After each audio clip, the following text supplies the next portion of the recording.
Thank you very much for joining us. My name's William Page. I look after the sales team here at IP Global. And today I'm also joined by Jeremy Marshall, who's one of our directors and the head of our Abu Dhabi operation. Jeremy and I will be talking you through today a little bit about why we invest in Germany and the potential that we see for the upcoming year. Just a very quick history. We don't want to touch on it for too long, but I'm sure we've got a few new people on the call that we don't know. IP Global, we are headquartered in Hong Kong. We've invested in, many countries now around the world, primarily focused on the UK, Germany, and Portugal currently. Founded in 2006, and we help people source the opportunities. We help with the mortgages. We help with renting and managing those properties with our sister company, and very much a sort of end-to-end model that we operate. Now, just touching on Germany, we've been investing in Germany since 2014. I remember it well when we sourced our first project in sort of central Berlin, which was a great scheme. And, you know, we've learned a lot along the way. The process is, at the beginning, it was quite complicated as we sort of learned the market and got involved in some really interesting projects. But now we've got a very slick system. We must be, Jeremy, about 24 schemes, I think, 24, 25 developments to date, isn't it? Yeah. So we've done a lot, and more recently sort of branched out of Berlin. I think we branched out of Berlin 2019. We branched out of Berlin. So we had a good 5 years of just focusing on that city. And then we're doing sort of more and more in Leipzig, which is an up and coming city also in the east. So yeah, without sort of touching on too much more, I think we'll crack on with the topic, and I'll hand over to Jeremy to begin the presentation.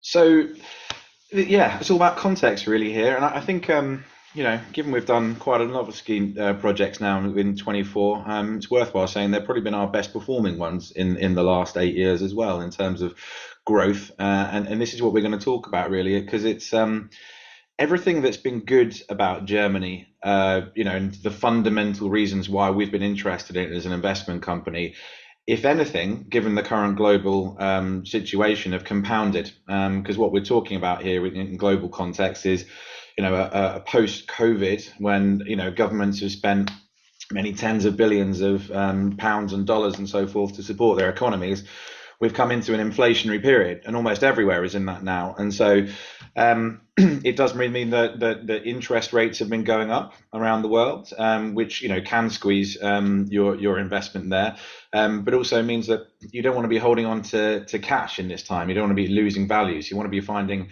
the safest physical assets that you can to be investing in, and particularly that's why we wanted to do a session just on Germany today, because of all the things that have made Germany great have just become more acute right now, just in terms of particularly it's the structure of investment. And we'll talk about this in a bit more detail, how your money's protected, what the stages are of it, you know, what the interest rates we can get on there, and the tax situation for it. Because in a world of some unknowns, this is a market which gives way more securities and way more definites than we can find elsewhere, and it's very comforting to us, because I think it is always about finding the best return we can find. But in an environment where, you know, sitting on your cash is going to lose money, we want to be first of all finding places which aren't losing value. You know, they're ones which have got the best opportunity for growth and for a competition on rent. So, you know, we will touch on all these things on the screen here in the next few slides, but it's really about the back story. So if we move on to the next slide, the opportunity here we see here in Germany, the environment we're talking about is the fourth biggest economy in the world, right? So we're looking for stability, looking for a safe place to put your money. That's a very good place to start. But particularly what we have here is East Germany is what we've been interested in. As Will said, we started investing 8 years ago in Berlin, did a number of projects there, and then more recently have been focused on Leipzig as just an hour and a half south of Berlin. They call it mini Berlin. It's the same investment story. So it's the transition of power and money and vibrancy from the west of Germany to the east. And this all comes back 30 years when the wall came down. So what we had is a divided country, which was very clearly more moneyed and more prosperous on the west than it was the east. So when the wall came down vast amount of people left. There was a big exodus to follow the jobs, to follow where their life might be safer and more prosperous. And so, in the capital of the country, in Berlin, it was very depressed, and also then in Leipzig, and in lesser extent slightly further south in Dresden. These are the major cities in the east, and the prices were deflated. The job creation was not there, and basically since the turn of the millennium, then we've seen a massive turnaround in fortune. Which means we started with very depressed prices, but still very historically important cities where lots of people live, and there's opportunity for lots of companies to build their companies there and have originally starting with lower salaries they have to pay and lower rents they have to pay for their businesses.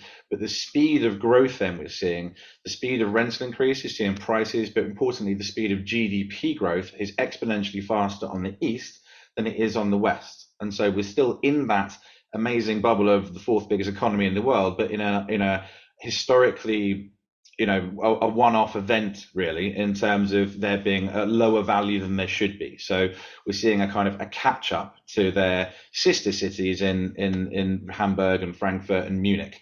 Particularly then, what we're looking at is big companies, like the ones which are the most exciting for the prosperity for the next 15, 20 years. Your electric cars, whereas traditionally Germany has been, a car manufacturing hub, but with internal combustion engines, mostly on the west. A lot of those companies are setting up their big plants now, with the chip manufacturing, the batteries, and the electric cars, all in these areas where there has been the ability to buy big tracts of land to put these big factories. And so these brilliantly well-paid jobs, lots of engineers, lots of scientists and so forth, are based around Brandenburg and Saxony, where Berlin and Leipzig are, which means that the proportionate level of job and salary is getting that much better. So potentially to the next slide now. Yeah, if you look, just go back, Craig, one sec, if you don't mind. You can see there in terms of the unemployment rate, it's staggering, isn't it? That it was at 14.8% in the East in 1994, and it's now, well, as of 2009, come down to 7.1, slightly out of date. I think ever so slightly lower now, obviously after a slight increase in 2020.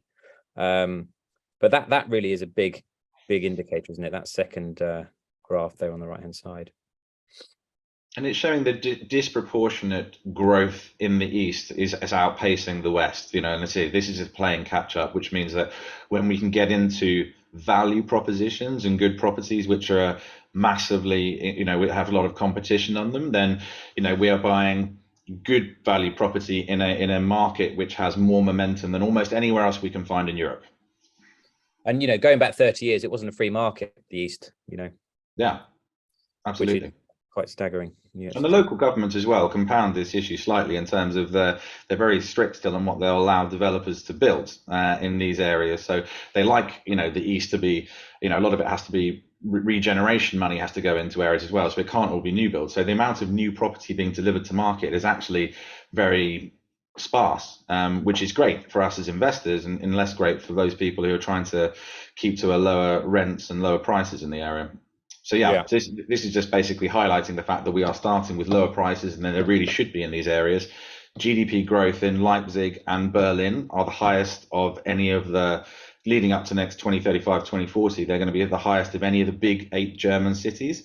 And this is on the back of all these big companies, the ones which you want to be tied to for the next 20 years, setting up their headquarters in the East there. And 75% of all the startups in Germany happening in Eastern Germany here, between Saxony and Brandenburg and which is Berlin and Leipzig.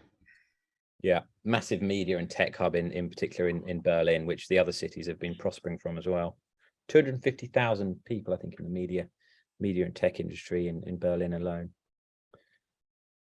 Yeah.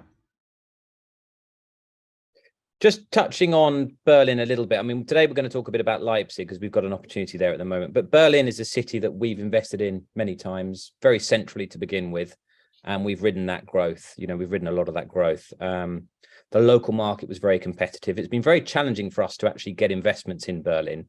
But now interest rates have crept up a little bit for local buyers. Developers are a little bit keener to work with us, and that opens an opportunity for us to potentially get back in to Berlin. So, I'm sure many people on this call may have invested with us in Berlin. and wonder why we're not investing there. But I think you will see us invest again. We are looking at some of the sort of periphery locations where we can find some value, and particular Brandenburg and sort of 30, 40 minutes into central, which are still offering value and located close enough to benefit from the boom that the city centre is seeing, but also sort of on the outskirts and close enough to some of these industries that Jeremy's mentioned, some of these big science parks, some of the Teslas, the Gigafactory battery stations and things like that. So that's kind of certainly something we're looking at, because the statistics are still very strong. You know, the outlook for Berlin economically is as strong as it's been for many years. It's just very difficult to find value, and it was an undervalued city, and you probably wouldn't call it that now. But that doesn't mean there isn't value in certain locations, and especially now the market has calmed a little bit, gives us a bit more of an opportunity as sort of international investors to try and find some good locations and some good projects. And if anything, you know, it's safety. You know, exactly. We know that we can have sustainable kind of growth in a market like this, but on the back of any good property investment, it's all about supply and demand. And you know, they are so far behind delivering the kind of amount of property they need to. You know, Berlin, I think a lot of people kind of would place it a lot lower than it really is in terms of populations in Europe. I mean, Berlin's the second biggest city behind London there in mainland Europe. And you know, people might think it was, you know, Paris or one of that, but you know, at 4 million, you know, Berlin is a massive city, and the slow pace at which they deliver property for that, which is exactly the kind of environment we want to be in when there's lots of nice jobs to be had there. And if you see there, PwC ranking it the third best prospect for property, and you know, it essentially has been in the top 3 for probably the past 9 years there. So whether it's kind of, you know, and it just goes to show that in the current environment, that's what we want to find, is a healthy environment which is going to protect your money first and give you the best opportunity for growth. Very good. Right, next slide, please, Chloe. So today we're going to talk a little bit more about Leipzig. This was a city that we, you know, maybe a lot of you haven't heard of this particular city, but it's about an hour and 10 minutes, hour and 20 minutes on the train south from Berlin. It's a beautiful city, very famous for famous colleges, engineering college, and a very famous finance college as well. That's what a lot of people know it for. But again, you know, what you saw in Leipzig was just a bit like what happened in Berlin, but just on a smaller scale. So you can see how, you know, the year 2000, the population of the city was 470,000 residents. And you can see now, come 2020, up to the sort of brown color on that graph, you can see how that's climbed to over 600,000 residents. So that's a big increase in people that have moved to the city. And this is what Jeremy and I have been describing about the movement from west to east, the reverse of kind of what happened 30 years ago. And then if you look at the statistics predicted on, you'll see that the prediction is actually for that to peak over at 700,000 by 2040. So this is really gaining momentum, and there's no indication it's going to stop. What's that doing? I mean, why are we interested in this data? Is because if you've got more people moving to a city or to a country, and those more people start earning more money, you know, these are the sort of ingredients that you need for property value growth. So this is always a statistic that we look at very carefully, and one that is going to put pressure on house prices without doubt. Giving, I suppose, a bit of context to the size of that city, I mean, that's a larger population than central Manchester, you know, so like that's not an insignificant city, and one which has been traditionally one of the major crossroads of Europe, literally going back to Roman times in terms of the 2 major crossroads there, and actually still is in terms of freight, you know, where a lot of that crosses over. So here we're seeing, since the beginning of the turn of the millennium, when, you know, some of the older, you know, manufacturing and so forth might have died off, there's the opportunity to reinvent then the kind of employers and industries which are going to be sustainable going forward, and these are the major ones which the local government have been promoting and have been successful in, you know, since around 2006. BioNTech, you know, they're famous for the Pfizer jab, which we had around during COVID times. So that was developed here and rolled out with Pfizer there. But we can see logistics, media and creative, still a lot of automotive, and that the science part of that, and an energy environment. So it's a nicely dispersed array of jobs. You know, we're not kind of leaning heavily on one industry here. Which essentially is mitigating risk, which is what we want to see when buying into a major city. So all of that has sort of led to economic growth. We saw how many people have moved in. And on this graph, you can see the GDP going up and up. And you can see the GDP per capita. Now, what that is actually this total size of the economy divided by the amount of people living there. So it's not actually an average salary, which sometimes people get, I've certainly been confused by in the past. But you can see how that's risen over the years, and you can see how the GDP's grown. So again, you've got, the year 2000, the economy was worth 10 billion. Fast forward to sort of 2020, which is where you can see it sort of just under 25 billion. So it's more than doubled, or almost, just more than doubled come 2022. And then this is Oxford Economics, I think, and this is predicted to continue on over the next sort of 15 years. So, very strong prospects for further economic growth, which is being driven by those 5 key clusters, those 5 key industries. And then touching on what else has gone on during that time, as all those companies have come in and all those people have moved into the city, you could expect employment to actually not go down because you've got more people there. But actually, you've got an increasing population, and at the same time, you've got a decreasing unemployment. So that's very powerful, and that's often missed in growing cities, how that can actually happen. So you've had unemployment peaking at over 20%. And then it's down now. I think it's just about 4 point something, the latest statistic. I think 4.5, 4.6 today, and then predicted to taper down to 3.5 by 2035. So again, really powerful data. And again, data that points to property value growth. When you look at cities that have seen this much economic growth and this much declining unemployment, it always leads to growth. So this is why people are investing heavily into this small growing city.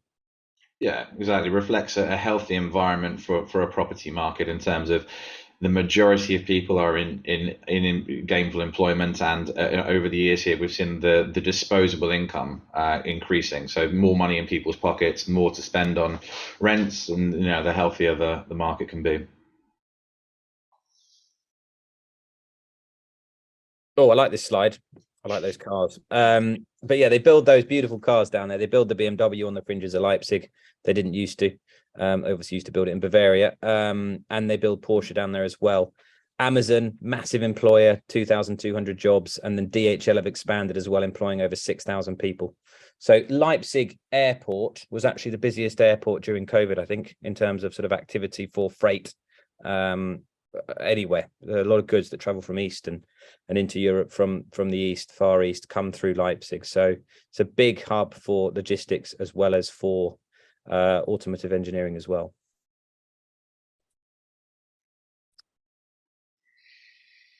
And here what you see essentially, it's all very well, isn't it, having lots of people there, but what we want to see is a property market which isn't giving them too many properties in that regard. So what we've put together here is forecasting the maximum amount of properties that they have delivered in Leipzig over the next 10 years, and using that as a barometer and saying, if they deliver that, where are we going to be in the future years of supply or undersupply of properties? And so if they got to the maximum that in any given year that they've done, then the problem is still compounding and getting worse. So we see by 2040, then that number of undersupplied properties is actually increasing. So this is the kind of the bedrock of pressure on markets. Basically, there is more people than available property, and that's always what's going to be the fundamental reason why any market should rise, both in rents and in prices over time. So it's very likely that the supply of property will be less than we've factored in here, but even really at the top marker of what's possible, there is still a massive supply problem in this market. And so that's going to be in buoyant and in more challenging markets. That means there's always going to see some kind of price growth. What's that? Yeah. Sorry, Jerry. I thought that was me. Is it me or you? Maybe me. Yeah, go for it. I think I just beat you to it. But yeah, the 5-year average, very, very, starting on the right hand side, very tight vacancy rate. Gosh, we live in Dubai. We love the city. We don't love renting in the city. Rents are very high at the moment, but there's still a lot of empty property. I don't think you'll ever find out what the figure is, but it will be 20, 30, 40% probably of vacancy. Honestly, it will be, if we ever found it out. Now, if you look at the vacancy rate in Leipzig at under 2%, that's very, very low. The 5-year average for rental growth, 4.6%.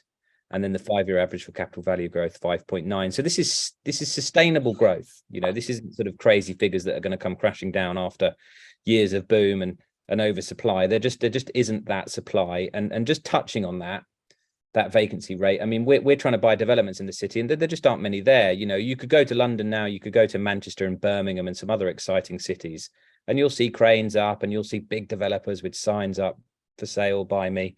And there's opportunities, and we go and buy those opportunities. But here, very little to buy from, very few big developments, normally little small infill plots or schemes of 15, 20 units. So, you know, these are the kind of things that we've been trying to source in Leipzig and continue to work very hard to find, because there just isn't that much going on. But more will come, and it's needed, but it's way off where it really needs to be. Right. So there's good numbers, sustainable numbers. You got one more slide coming? You like mortgages, Jeremy? Yeah. Well, we like them particularly now compared to anything else we can get in the world. I mean, you know, it's always been one of the most attractive things about the German market. But when you can find this kind of growth in a market, what you want to do is leverage it. You know, we always think, you know, in an ideal world, if you can do in this kind of safe, sustainable market, you should take a mortgage and really compound your returns. And so, you know, the question is, what can you get in a market right now where, you know, rates have been rising, and in the UK, you know, we're anywhere between 5 and 6%, you know, most of the mortgages we can get. Whereas here, the system is so protected and so attractive for investors. So we've taken the projects to the banks already, and they've given us an idea of the LTV, the percentage they're willing to lend on it, and then the interest rate. So effectively, as a buyer, you have to prove that you have 40% of the value of the property in cash or liquid assets. Doesn't mean you have to give it to the developers now or anything, but it means that, you know, show your affordability levels and on your income as well. And you can basically lock in now. You can get 65% mortgage, and we can have either a 5, a 10, or a fixed 15-year fixed rate under 4%. These going down to about 3.85, or a 10-year one I think is 3.91 currently. And to be able to have that kind of level of assurance for a property investment, particularly in this environment, that's, you know, you absolutely bite your hand off for that kind of thing, because we can see the cash flow, we know what kind of rents we're getting, we know they're only ever going to go up. So it's a very secure place to be on your investment, to know that that's sorted.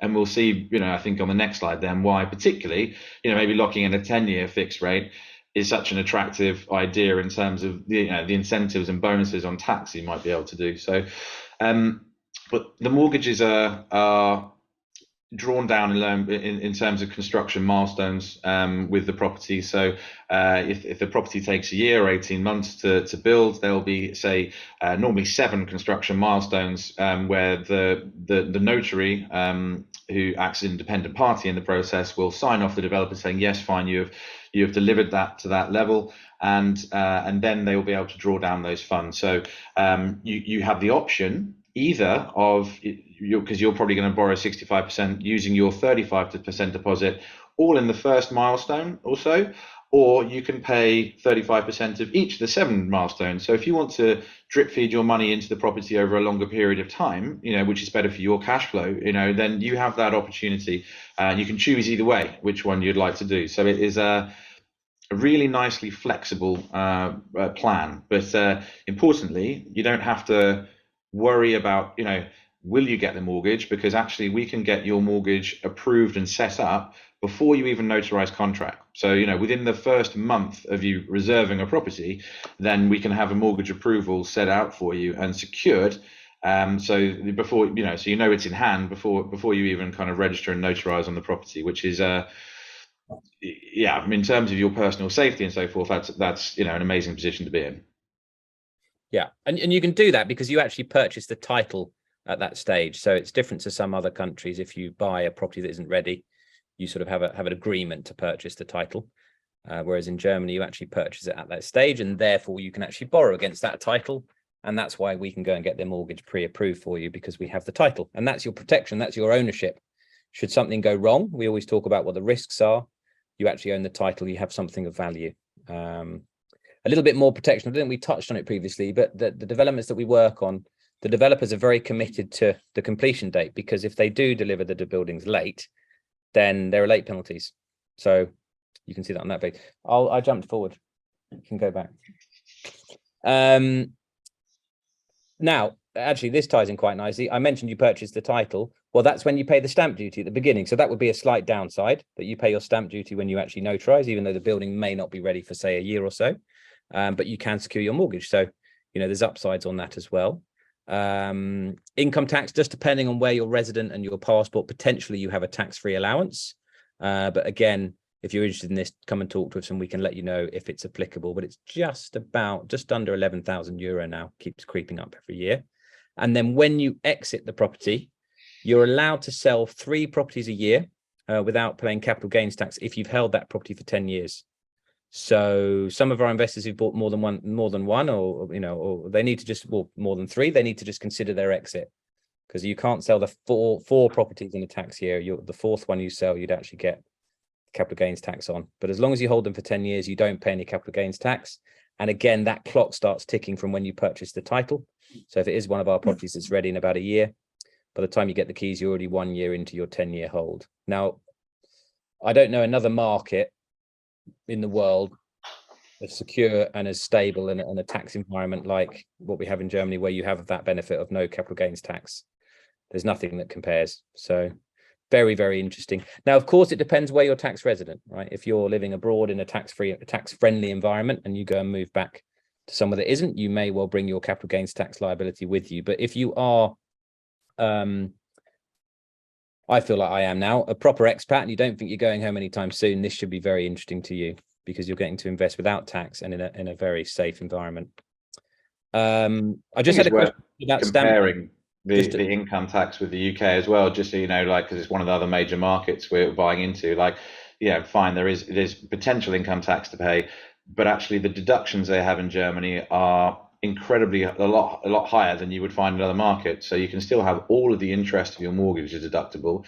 They have depreciation on the property, so up to 2% of the value of the property each year can be deducted off income tax, and then all the running costs. So let's say in the UK you could take the running cost off, but you couldn't take the majority of the interest of the mortgage, and there's no depreciation. So if you have one property in Germany, you're almost certain to not, to pay almost nothing in terms of income tax, even if you hadn't got the basic allowance for it. So it's a much easier market in that regard, and which means higher returns overall when you come to calculate your exit sales. Yeah, exactly. So it is very tax friendly actually, because of those deductions, even if you do not qualify. The few questions on that, it really depends on your nationality and where you're resident. So we need to talk individually to you about that. Another question about stamp duty. It shouldn't actually be called stamp duty. We call it that, but it's actually known as land transfer tax in most countries. And it's 16 different federal states. So it's anywhere from 3.5% at its lowest up to 6.5 at its highest. In LEIPZIG, it's 5.5. In Berlin, it's 6. Okay, just so you know.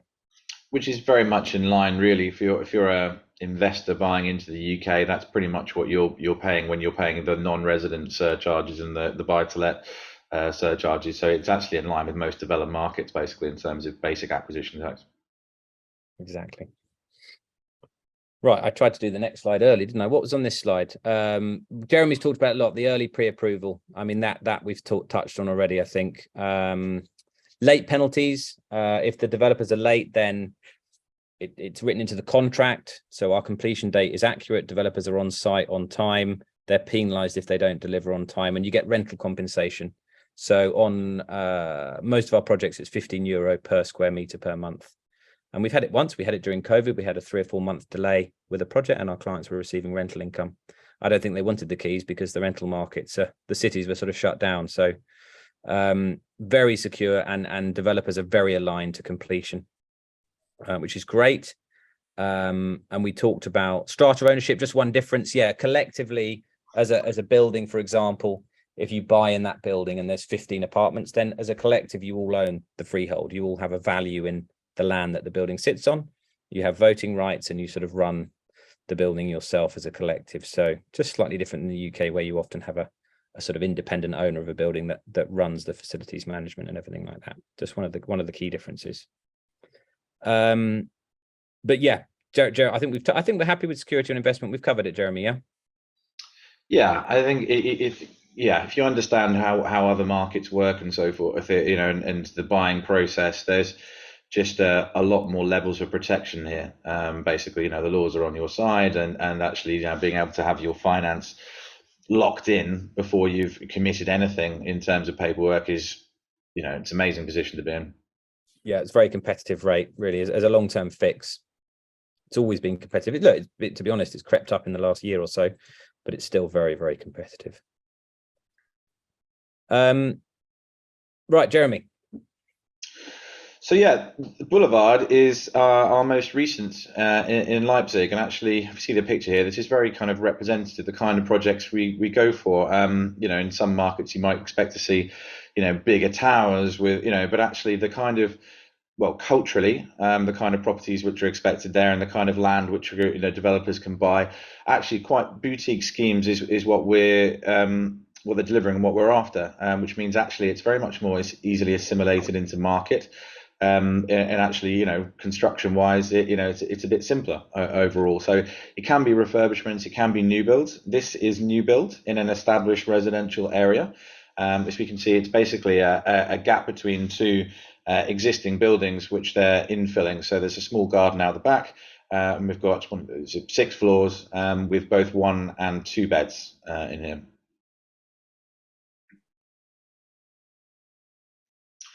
So should we maybe skip on to another one, the next slide actually.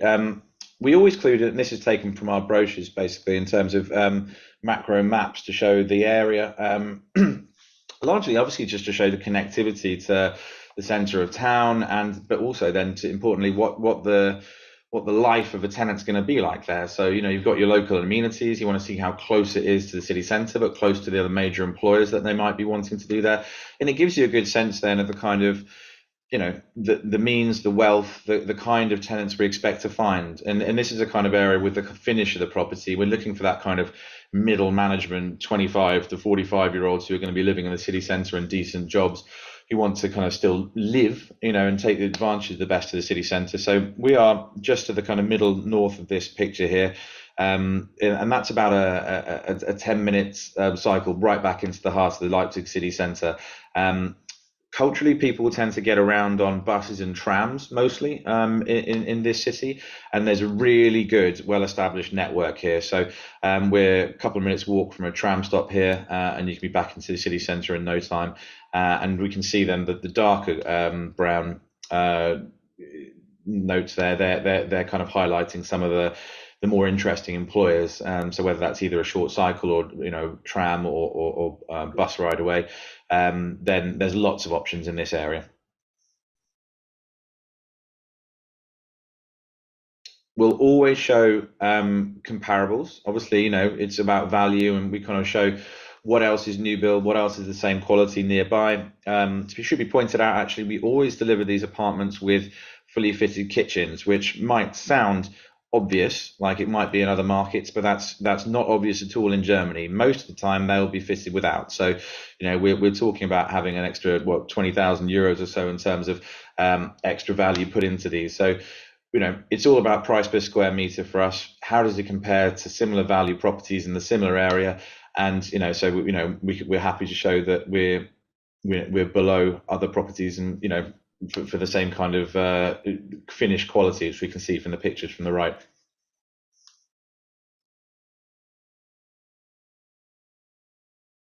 And it's important to work. We see that Becker Immobilien in there. It's the developer we're working with.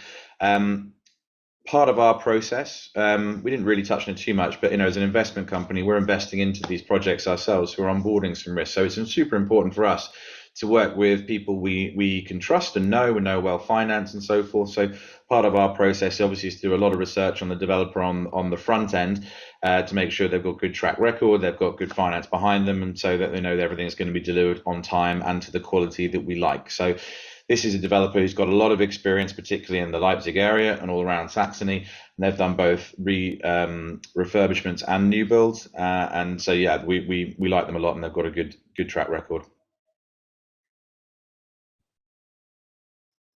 that specification is all written into the contract actually, and that's part of what we send off to the bank when we're looking for the pre-approval on both the project and the individual. Just another question, Jeremy, before you answer that one, just because they're coming in, just about the lending and the construction stages. So just to make it clear, because it is complicated. Generally, there are 7 payments towards construction. The first payment is when construction begins, and there are 6 thereafter.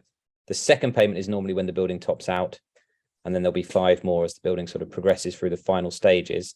And you can put in your equity at the beginning, and then use the loan to pay the remaining payments, or you can use the loan from the very beginning, as Jeremy explained. So you would pay your portion of equity for each payment, and the bank would pay theirs. Quite difficult to explain clearly, but hopefully that's a little bit clearer. Yeah, no, we'd be happy to spend half an hour and going through some Excel sheets with individuals if you'd like to know more about that. But it's a nice system in terms of it's quite flexible, so you can choose which one you'd rather. If you start to choose the option where you're drawing down the mortgage from straight away, so you're paying in more stages, then you're starting to borrow from the bank a little bit earlier, so there's a bit more interest to pay on your mortgage. Basically, it starts earlier. But yeah, it's nice to have that option basically in your hands. But here, yeah, we see from the prices of this property here, from 1 beds to 2 beds, ranging from 217 up to 302 for 1 beds, and 366 to 382 for 2 beds. And this is as I say, a very central, well located property, and that bodes very well for the size of these apartments compared to what else we can find on market. A little bit of a reminder then on the LTVs and the mortgages we can get here, and the gross yields we'll expect on rental of the property. I would never say Germany full stop, Berlin or Leipzig has been a dramatically high rental yield market. And I think on the face of it, if some people might say, oh well, maybe there's some other cities I've looked at which are 5.5%, 6% yields. And all I'd say for that really is yield is a direct reflection of risk, really, overall. And so the higher the yield, probably the cheaper an area. And so this is reflective of a market which is very sustainable and very secure. So this is why we get only 2% vacancy, across all the hundreds of properties that we manage here. So it's somewhere you can always rely on tenants, and the security of that is very much well worth it. Not sure about that. So, I mean, yeah, you can see it's a little infill plot Jeremy's been talking about here. That building's going right in there, and there's a tram running down into the center of town, literally 3 kilometers down into the middle of town, and then you've got the train station, the sort of historical city center. So very easily from this sort of location, you could easily have young couple, perhaps one working in Leipzig and one even working in Berlin, sort of commuting up and living at a fraction of the cost, obviously, as to what it costs to live in a sort of comparative location in Berlin, but probably half the cost actually, sort of price per square meter, if you were to look at the equivalent location in Berlin. Yeah, nice little scheme, good example of the kind of thing that we find really is a nice little small boutique project in a good local area for rental with good connections into central. Does rather mean they tend to go quite fast because they're smaller projects as well. So we'll launch and sell, and then our investment team we put under happy pressure to keep finding new plots, and but we have a nice network of developers there. So as soon as they get planning, which is a long part of the process, then we can be having more projects ready. So we are in process of looking for others as well. So we have this in Leipzig now, and we are active with the lawyers in terms of looking for another couple of sites in Leipzig and potentially in Berlin for the next 2 or 3 months.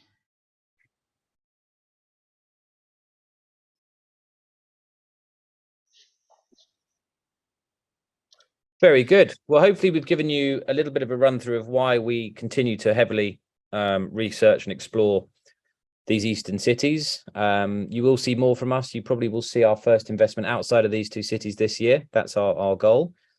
Dresden is somewhere we're looking at, but only if it makes sense. And then you will see us hopefully back in Berlin, because there's a few things that we're looking closely at in the sort of fringes of Berlin would be a better description. We did have some questions coming in, and I decided, obviously, as you know, to answer them as we went, which now feels less logical because we haven't got many questions left. But there is one here, was it? Investors need to pay mortgages before the property completes. Yeah, look, that's a good question. Do I have to pay my mortgage before the property completes? Well, you don't actually. You do incur interest because you've actually taken that loan during the build, if that's what you do, but you don't pay the interest until completion, and then it's rolled up and calculated. So again, we have obviously, depending on exactly when you draw down the loan, depends on how much interest you'll pay, but we have a very accurate, clever spreadsheet that can give you a really good indication of what that interest will be. A good question. So don't worry, if you're taking a 25 or a 30-year repayment mortgage, you don't need to start repaying it down until you've started getting rental income and you've got the keys, basically. It's worthwhile probably mentioning that with talking about the length of the mortgage terms, 25 or 30 years. It's the way they calculate it isn't like some of the markets based in the same way on retirement age. You know, they look at the property as the collateral for it overall, and they look at the risk of, you know, the rental market there, you know, so pre-approve that.